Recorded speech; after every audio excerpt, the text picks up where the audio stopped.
अस्सलाम वालेकुम नाज़रीन। ड्रामा सीरियल रहमत की कहानी में हम देखते हैं कि परीशा अपनी नई नौकरी में मसरूफ़ होती है कि अचानक अयान वहां पहुंच जाता है। परीशा को अपने दफ्तर में देखकर अयान हैरान रह जाता है क्योंकि उसे मालूम नहीं था कि परीशा उसी की कंपनी में मुलाजमत कर रही है।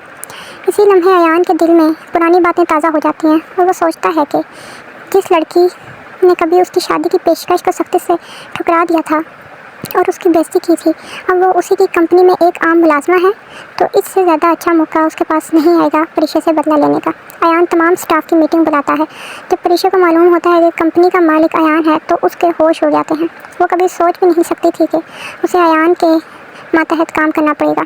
इसीलिए वो दिल ही दिल में फ़ैसला कर लेती है कि अब वो ये नौकरी जारी नहीं रखेगी बल्कि इस्तीफ़ा दे देगी और ये नौकरी छोड़कर चली जाएगी। घर वापस आकर परीशा अपनी परेशानी बारी के साथ शेयर करती है। वो उसे बताती है कि अगर उसे पहले मालूम होता कि ये अयान की कंपनी है तो वो कभी यहाँ नौकरी ना करती।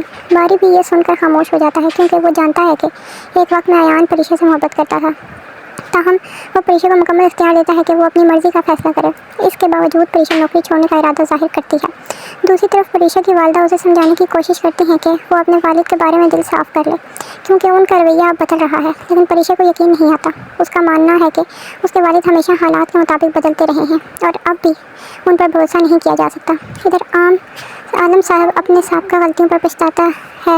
उन्हें एहसास होने लगता है कि उन्होंने अपनी बेटियों को वो तवज्जो नहीं दी जिसकी वो हकदार थी। इसी दौरान उनका बेटा शानदार नंबर से कामयाब हो जाता है और आलम साहब उस कामयाबी का क्रेडिट सेवा को देते हैं। वो कहते हैं कि अगर मैंने अपनी बेटियों को तवज्जो दी होती तो आज वो इस तरह ना होती और उनका रवैया भी मेरे साथ ठीक होता। मैंने हमेशा अपने बेटों को तवज्जो दी लेकिन मेरे बेटे किसी काम के ना निकले और वो नकारा रहे।